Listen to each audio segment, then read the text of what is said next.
રહ્યા છો NN news. હવે જોઈએ અગત્યના સમાચાર.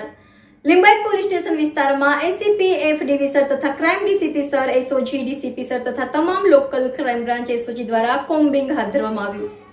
NN news Surat. દર્શક મિત્રો, તમારી આસપાસ બની રહેલી અવનવી ઘટનાઓ વિશે જાણવા માટે NN ન્યૂઝને લાઇક કરો, શેર કરો, સબસ્ક્રાઇબ કરો અને બેલ આઇકન પ્રેસ કરો, જેથી આપને નોટિફિકેશન્સ મળતી રહે.